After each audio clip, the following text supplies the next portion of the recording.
యోగాతో బరువు తగ్గటం సులభం, కేవలం 30 రోజుల్లోనే. జాగ్రత్త, అవన్నీ అక్కడ పేర్చి పెట్టండి, నేను వచ్చి లెక్క చూస్తాను. నేనే మాట్లాడుతున్నాను. ఇవాళ నేను ఈ ఉద్యోగానికి రాజీనామా చేసేస్తున్నానమ్మా. ఏం చేయమంటారమ్మా, మీ వదిన గారి పేరు పడలేకుండా ఉన్నానమ్మా. ఆవిడ మా వదిన కాదు, ఆవిడ భర్త చంటబ్బాయి కాదని తెలిసింది. అలాగా అయితే చూసుకోండి, ఎలా రెచ్చిపోతాను. ఎడిటర్ జీ, నేను సన్మానం చేయించుకోవాలంటే ఏం చేయాలి?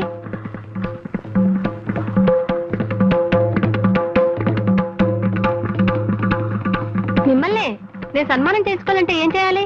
రామకృష్ణ బీచ్ దగ్గరికి వెళ్ళి సముద్రంలో దూకాలి. ఎడిటర్ గారు, నోర్మోయ్, 4 రోజులుగా నా ప్రాణాలని పీచు మిఠాయిలా తినేసావు కదా రాక్షసి. నీ పిచ్చి రాతలకు నా తలచెదిరిపోయి మా ఆవిడ్ని శీఘ్రమేవ కళ్యాణ ప్రాప్తిరస్తు అని, మా 6 ఏళ్ల అమ్మాయిని దీర్ఘ సుమంగళి భవాన్ని ఆశీర్వదించడం మొదలెట్టాను నేను. ఏంటి అలా మాట్లాడుతున్నారు? నోరెత్తే ఉంటే నీ నోట్లో తవికలు కుక్కేస్తాను. ఇవి తవికలా? పెడకలు, నీ పాడి మీద పెట్టే పిడకలు. ఇవేమిటి? ఏమిటివి? ఇవి కదలా అంట. ఆకుపచ్చ కన్నీరు, మెత్తని గుండ్రాయి, ఇనప గుగ్గిళ్ళు, బొప్పాసికాయి, ఇవి కదలా. నీ బొందని. ఎడిటర్ గారు, మీరు తిడుతున్నారని మా మామగారికి ఫోన్ చేసి చెప్తా, జాగ్రత్త. ఫోన్ చేస్తావా? వాయబ్బో, ఫోన్ చేసుకోవే. ఈ మామగారికి కాదు, నీ బాబు గారికి చేసుకో. ఇదేమిటిది? ఇది నవల. దీని పేరేమిటి? కర్వేపదాము. ఇమ్మాను మాశాను. చెప్పకండి. ఏమిటిది? ఇది మినీ కదా. చారు ఎలా కాతారో పాత్ర చేసి చెప్పించి దీన్ని మినీ కథ అంటావా? ఇసిరా అర్థం కదా. పాండు గారున్నారా? లోపల ఉన్నారమ్మా. ఆయన జ్వాల గారు కలిసి వాళ్ళ పెళ్లికి ఎవరెవరిని పిలవాలా అని లిస్ట్ ఒకటి తయారు చేస్తున్నారు. వైజాగ్ లో ఉన్న ఓటర్ల లిస్ట్ అంతా తయారైంది. అది నేను వచ్చానని చెప్తారా ప్లీజ్? చాలా ముఖ్యమైన విషయం మాట్లాడాలి. సార్ అయ్యో, అలా పడ్డారేంటి? నేనెందుకు పడతానమ్మా? పడ్డ నాకేమన్నా సరదానా? లోపలికి వెళ్ళి సార్ అన్నాను. ఆయనకి స్టార్ట్ అని వినిపించిందో ఏమిటో, ఓ ఫుట్బాల్ కిక్ ఇచ్చారు. ఇలా వచ్చి పడ్డాను. ఇంకోసారి మీకు దండం పెడతాను. ఇంకోసారి ఎగిరి పడ్డ నా వల్ల కాదు. ధైర్యం ఉంటే మీరే లోపలికి వెళ్ళండి. చూసారా, ఎంవి రెడ్డి గారి పేరు మర్చిపోయారు. రాశాను. అది ఎంవి రెడ్డి. రాసుకో. Sorry for the disturbance. రానిచ్చలేరా? ఏం లేదు, ఊరికే మాట్లాడుకుంటున్నాం. Please be seated. మీకు ఇంపార్టెంట్ న్యూస్ చెప్దామని వచ్చాను. ఏమిటి చెప్పండి. న్యూస్ అంటే గుర్తుకొచ్చింది. పొద్దున రేడియో న్యూస్ లో చెప్పారు. అంటే ఈ విషయం కాదనుకో. బెజవాడలో ఇల్లు కాలాయని, కడపలో కత్తులతో పొడుచుకున్నారని, అమృత్సర్ లో గొడవలు, ఇండియా ఇంగ్లాండ్ టెస్ట్ మ్యాచ్ విషయాలు చెప్తూ మధ్యలో ఈ విషయం కూడా చెప్పారు. కాకినాడలో మెదడువాపు వ్యాధికి గురై 4 చచ్చిపోయారట. నువ్వు కనపడగానే ఈ విషయం అడుగుదాం అనుకున్నాను. అసలు మెదడువాపు వ్యాధి అంటే ఏమిటే? అది ఎందుకు వస్తుంది? అదంత భయంకరమైన వ్యాధి. మీ పెద్దక్కయ్య ఉండేది కాకినాడలోనే కదూ? అవును. ఏ అది ఆ వ్యాధికి కారణం. అంటే ఇలా ఛాన్స్ దొరికితే చాలు, ఏకబిగిన గంటలు అనవసరంగా మాట్లాడేస్తుంటే ఎదురు వాళ్ళకు వచ్చే వ్యాధినే మెదడువాపు వ్యాధి అంటారు. ఆ వ్యాధి తెప్పించే విద్య మీ వంశంలో మాత్రమే ఉంది. చాలా ఊరుకోండి. మీరు మాత్రం ఎక్కువ మాట్లాడా? నేను ఇప్పుడు చెప్పండి. ఇందాక మా స్నేహితురాలు తన పెళ్లికి పిలవడానికి మా ఇంటికి వచ్చింది. మాటల్లో అత్తవారు ఎవరని అడిగాను. తన కాబోయే భర్త దుబాయ్ లో ఉండే బాలగారు కొడుకట. బాలంటే సంటబ్బాయి పెంతలు కదూ? అవునండి, పెళ్లి పనుల గురించి వైజాగ్ వచ్చారట. ఇప్పుడు ఇక్కడే ఉన్నారు. అయితే ఆవిడ్ని కలుసుకుంటే ఈ కేసు మంచులో విడిపోతుంది. నేను చెప్పేది వినరా? మనం చంటబ్బాయి కాదని ఇంట్లోంచి గెంటేశారు కదా. 4 రోజులు ఆ ఇంటి మీద ఒక కన్నేసి ఉంచుదాం. ఇంకో కన్ను అదే కదేద్దాం. మరణాల మీద నీకెప్పుడు తిండి కూడా నేను చెప్పేది వినరా? అసలైన చంటబ్బాయి ఎవరో తెలుసుకుని వాడిని కిడ్నాప్ చేసి మనిద్దరం చెరొక 5 లక్షలు మిగుల్చుకునేలా 10 లక్షలు బేరం పెడదాం. ఇదే బాగానే ఉంది. కానీ వాళ్ళకి అసలైన చంటబ్బాయి దొరక్కపోతే ఓ ప్లాన్ వేసుకుని ఉందాంరా. అసలైన మనిషి దొరికాడనుకో మన పంట పండుతుంది. లేదనుకో ఓ ఐడియా నష్టపోతాం తప్ప 5 పైసలు కూడా నష్టం లేదుగా. ఇక నుంచి ఆ ఇంటి మీద ఓ నిఘా వేసి ఉంచుతాను.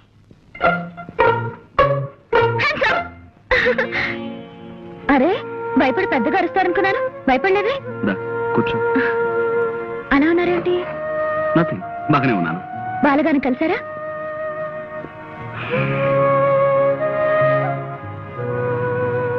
ఒంట్లో బాగుండలేదా? బాగానే ఉంది. మధ్యాహ్నం నుంచి అలా గాలి తీసేసిన కాలిబంతిలా డల్ గా ఉన్నారమ్మా. నేను ఎన్నిసార్లు అడిగినా జవాబు చెప్పలేదు. గురూజీ అలా ఉంటే నాకేం తోచడం లేదు. కాస్త మీరైన విషయం కనుక్కోండి. ఏముందని చెప్పడానికి? జ్వాల, మనం రేపు కలుద్దాం. ఈ వేళను కాస్త ఒంటరిగా వదిలే ప్లీజ్.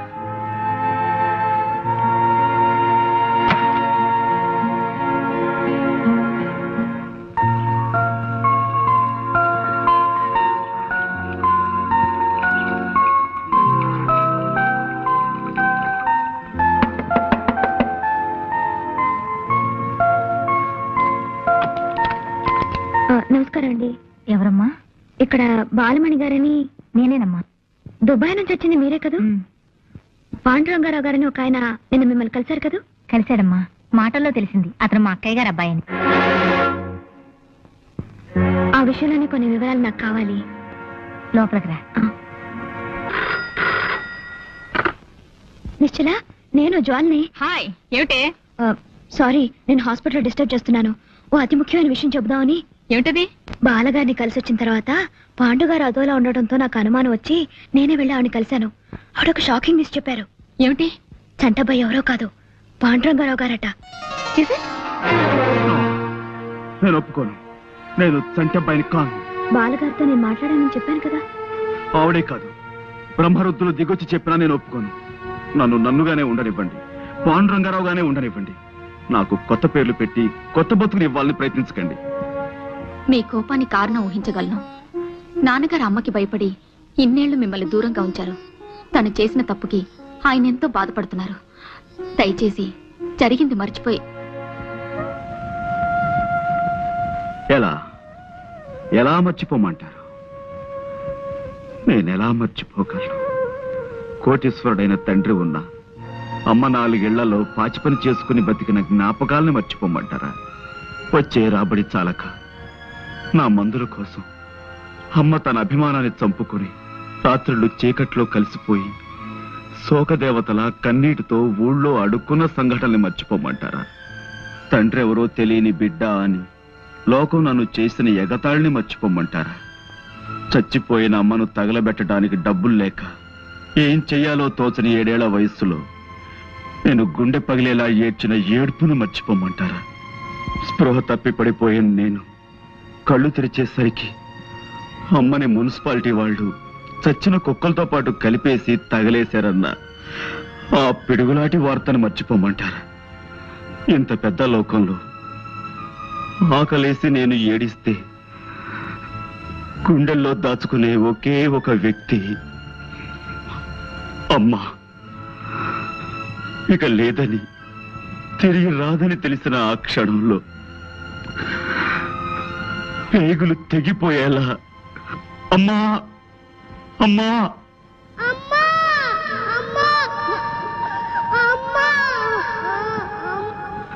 ఆ ఏడుపుల్ని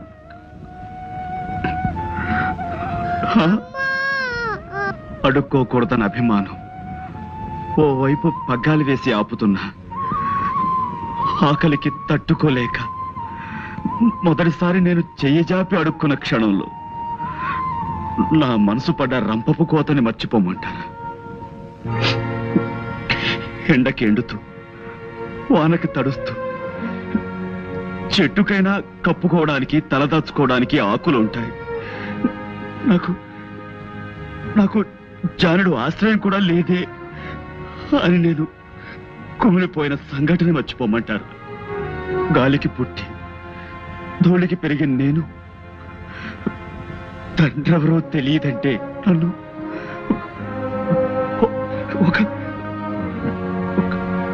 ఒక లంచ కొడుకు అని తోటి పిల్లలు చేసిన హేళని మర్చిపోమంటారా? ఆ చిన్న మనసులో డబ్బు లేదనే కదా నాన్న అమ్మను వదిలిపెట్టి వెళ్ళిపోయాడు. ఎలాగైనా సరే డబ్బు సంపాదించి ఆయన మొహాన కొట్టాలన్న పట్టుదల పెరిగి అహోరాత్రాలు నిద్రాహారాలు మాని కూలి పని చేసి పాలు తాగితే డబ్బు ఖర్చయిపోతుందని పంపు కింద నీళ్లు తాగి బతికిన రోజుల్ని మర్చిపోమంటారు. ఎలా ఎలా ఎలా మర్చిపోమంటారు చెప్పండి? ఆవేశపడకండి ప్లీజ్. నా మాట వినరు.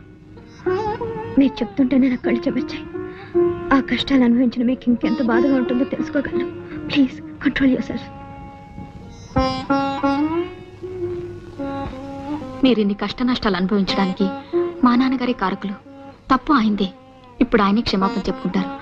దయచేసి ఇంటికి రండి నేను రాను. ప్లీజ్.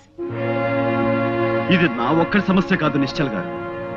ఈ దేశంలో ఏడాదికి 10 లక్షల మంది అనాథ శిశువులు పుడుతున్నారు. వాళ్ళంతా వాళ్ళుగా ఏ చెట్టు నుంచో పుట్ట నుంచో పుట్టలేదే. చెడుకోతిరేకంలో తమ ఆనందం కోసం తల్లిదండ్రులు చేసిన తప్పులకు జవాబులుగా పుడుతున్నారు. ఆ పుట్టిన బిడ్డల్ని పురిటికందులుగానే మెడపిసికి చంపి ఏ చెత్త కుండీలో పారేసి చేతులు దులుపుకుంటారు తల్లిదండ్రులు. వాళ్ళకి ఎవరిచ్చారా హక్కు? 100 ఏళ్ల నిండు జీవితం ముందున్న ఆ పసికందుల్ని ఈ లోకంలోకి తెచ్చిన వాళ్ళకి వాళ్ళ ఆలనాపాలా చూసే బాధ్యత లేదా? అది బరువు అనుకునే వాళ్ళు వాళ్ళ పుట్టకెందుకు కారుకులు అవ్వాలి? తల్లిదండ్రుల భుజాల మీదెక్కి ఆడుకునే తోటి పిల్లలను చూస్తుంటే ఆ పసికందుల గుండెలు ఎంత బాధతో మూలుగుతాయో ఊహించగలరా మీరు? లోకం మీద కసి పుడుతుంది, మనుషుల మీద కక్ష పెరుగుతుంది. ప్రేమకు నోచుకొని ఆ గుండెలు బండలుగా మారి ఆ అనాథ శిశువులు నేరస్తులుగా, దొంగలుగా, కూనీకోరులుగా మారిపోతారు. ఈ పక్కనే ఉన్న అనాథ శరణాలయం మీరు ఎప్పుడైనా చూశారా? అందులో ఎవరికి పుట్టామో, ఎందుకు బతుకుతున్నామో తెలియని ఎందరో పసికందులు ఉన్నారో మీరు ఎప్పుడైనా గమనించారా? లేదు. మీ ఉన్న వాళ్ళ కళ్ళు చాలా చిన్నవి, మీకు అవసరమైనవే మీ కళ్ళ కనిపిస్తాయి. అందుకే మీలాంటి వాళ్ళంటే నాకు చాలా. ప్లీజ్.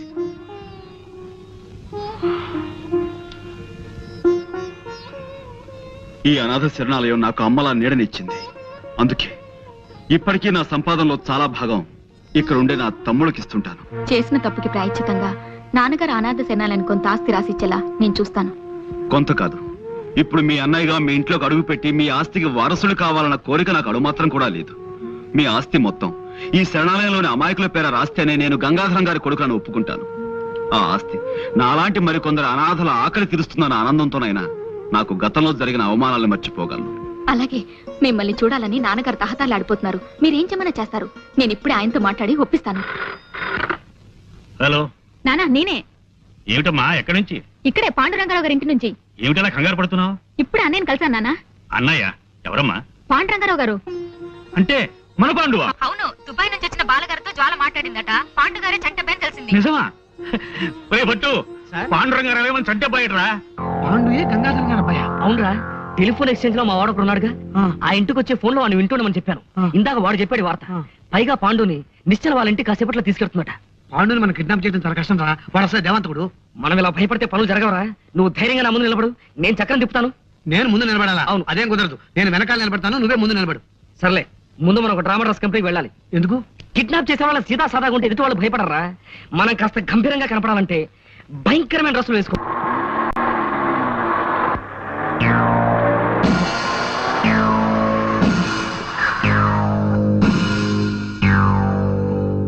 గుర్తుపట్టారా? దసరా వేషాలు వేశారు, చందాల కోసమేమో. నేను తేల్చుకొస్తాను. కారు ఎందుకు ఆపారు? నేను మర్యాదగా అడుగుతున్నాను, కారు ఎందుకు ఆపారు? Don't worry.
ఇంతమంది వచ్చారంటే వీళ్ళ వెనక ఏదో పెద్ద ముఠా ఉండి తీరాలి. వీళ్ళతో చేయి కలిపి ఆ ఆచుకి కనిపెట్టి వీళ్ళ పని పట్టాలి. మిస్టర్, నువ్వేరా? చూడండి బ్రదర్, ఇంతమందిని తీసుకొచ్చారు. ఇంతమంది కాదు కదా, ఎంతమంది వచ్చినా సరే నేను తలుచుకుంటే వాళ్ళని చెత్త కొట్టుడు కొట్టగలను. ఆ సంగతి మీకు తెలియదేమో. ఎందుకే అనవసరంగా డబ్బు ఖర్చు పెడతారు? ఖర్చు పెట్టడానికి మేమన్నా చచ్చు వెధవలమా? నువ్వే చంటబ్బావని మాకు తెలిసింది. నిన్ను ఓ చోటుకు తీసుకెళ్లి బ్లాక్ మెయిల్ చేసి డబ్బు సంపాదించాలనే మా ప్లాన్. హాయిగా కోట్లు మా అవుతాయనుకున్నావు. నువ్వు మమ్మల్ని ఇంట్లోంచి గెంటేశావు. మా కడుపులు ఎంత కాలిపోతున్నాయో నీకు తెలుసా? All right all right all right. ఇప్పుడు నన్ను ఏం చేయమంటారో చెప్పండి. మర్యాదగా మాకు లొంగిపో. ఓకే, పట్టుకోరా, కళ్ళు కట్టి. లొంగిపోయాను కదయ్యా, కళ్ళ గంతలు ఎందుకు? మేము తీసుకెళ్లే చోటు నీకు తెలియకూడదు.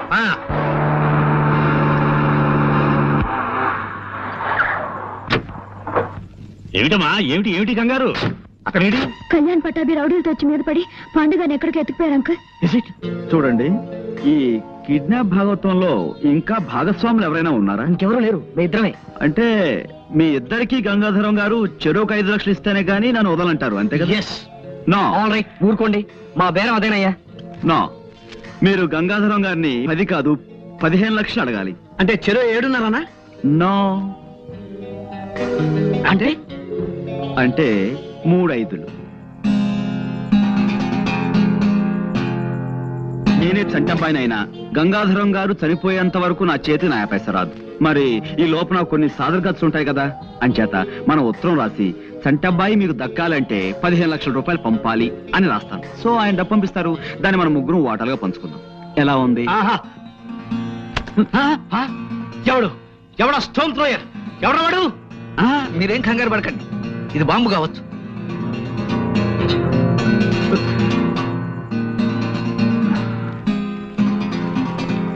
ఇదేదో ఉత్తరంలా ఉందే, మా గురూజీ రాసిందే. అలాగా, ఏ రాశాడు చదువు? నేను పాండురంగారావుని రాస్తున్నాను. మీ అందరికీ ప్రాణమైన మీ చంటబ్బాయి మీకు దక్కాలంటే వెంటనే 15 లక్షలు ఎవరైనా అబ్బాయికిచ్చి భీమిలి రోడ్డులో 20వ కిలోమీటర్ రాయి దాటాక ఉన్న నిమ్మ చెట్టు మొదట్లో దాయించి పైన కాగితాలు కప్పించమని వీళ్ళు నన్ను రాయమన్నారు. డబ్బిచ్చినట్టు నటించి వీళ్ళని మోసం చేయాలని మీరు ప్రయత్నిస్తే వీళ్ళు నా ప్రాణాలతో చెలగాటం ఆడతారు. పోలీసులకి చెప్పకుండా ఇప్పటికిప్పుడు డబ్బు పంపించండి ప్లీజ్. మీ చంటబ్బాయి. మా గురూజీ ఎప్పుడు ఇంత బేలగా రాయరే, ఏదో కోడ్ ఉండే ఉంటుంది. పైన 1 అంకె వేశారు చూసారా? అంటే ఈ ఉత్తరంలో ఉన్న ప్రతి వాక్యం తాలూకు మొదటి అక్షరాలన్నీ కలిపి చదవమని అర్థం. ఓహో. నేను చంటబ్బాయిని కానని చెప్పు. ఇప్పుడు మనం వెంటనే ఆయన చంటబ్బాయి కాడని మనకి తెలిసిందని ఓ కాగితం ముక్క మీద రాసి నిమ్మ చెట్టు మొదట్లో పెడదాం. ఏమిటి, వాళ్ళకి డబ్బు పెట్టలేదా? లేదు, కాగితం పెట్టారు అక్కడ, చదవండి. కాగితమా? మీరు తీసుకెళ్లి దాచిన పాండు మా అబ్బాయి చంటబ్బాయి కాడని తెలిసింది. మా చంటబ్బాయి బెజవాడ పాలపడి ఫ్యాక్టరీలో పనిచేస్తున్నాడని తెలుసుకున్నాం. కాబట్టి మీరు పాండుని నరుక్కుంటారో నంజుకు తింటారో మీ ఇష్టం. ఇట్లు గంగాధరం. అంటే నేను చంటబ్బాయిని కానా? చాలు, తిన్నది చాలు. నిన్న నుంచి కొత్తలుగా చికెన్ 65, మటన్ రోస్టులు, చేపలు, రొయ్యలు, నా బొంద, నా శార్థం అంటూ తెగతిన్నావు. మాకు ఒక బండు ముక్క కూడా పెట్టలేదు. ఇప్పుడు నేను చంటబ్బాయిని కానా అని మమ్మల్ని అడుగుతున్నావా? కొట్టాలంటే నిన్న నుంచి తినమని కక్కుతావు. ఈ వల్ల మాకు డబ్బు రాకపోగా ఈ రౌడీల ఖర్చు, వాళ్ళ ఫుడ్ ఖర్చు ఒక్క కూడా ఏ సామాన్యమా? పూటకు 3 గుంటెలు మింగాడు. దానికి తోడు చందాలు, దానాలు, ధర్మాలు కక్కవాయి. మొత్తం ఖర్చు చేసిన 25,000 కక్కు. Cool down, cool down.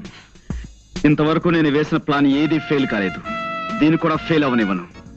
మీకే కాదు, డబ్బు నాకు అవసరమే. మన 15 లక్షలు మనకు రావాలంటే మనం వెంటనే ఓ పని చేయాలి. ఎవరింటికో తీసుకొచ్చావేంటి? ఏమయ్యా, నేను నీకు ఫుల్స్ లా కనిపిస్తావా? నేను మీతో ఏం చెప్పాను? ప్రతిరోజు సాయంత్రం 6 గంటలకల్లా గంగాధరం గారు పేకాడడానికి ఇంటికి వస్తారు. ఆ సమయంలో ఇక్కడ ఈ ఇంటి గలైనా గంగాధరం గారు తప్ప మరెవ్వరూ ఉండరు. అప్పుడు మనం ఆ ముసలోళ్ళ ఇద్దరి మీద పడి గంగాధరం గారిని కిడ్నాప్ చేస్తే వాళ్ళ అమ్మాయి దగ్గర నుంచి 15 లక్షలు రాబట్టొచ్చు అని చెప్పానా లేదా? చెప్పావనుకో. కానీ మాకు ఇంటి పొజిషన్ చూస్తే డౌట్ గా.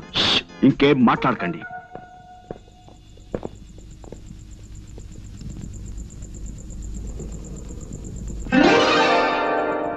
వెరీ గుడ్, నువ్వు చెప్పింది కరెక్టే. వెల్కమ్. సరాసరి మా ఇంటికి వచ్చి పట్టుబడినందుకు చాలా థ్యాంక్స్. పాండు, ఏమిటిది? నేరము, శిక్ష. That's all. నేను మితభాషిని. Mister Saumitri, arrest.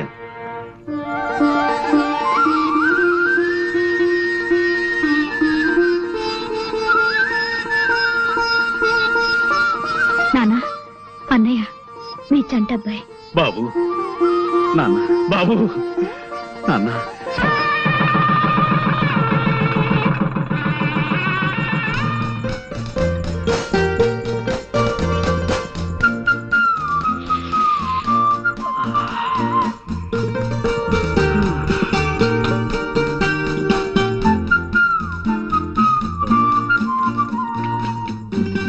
యాహూ!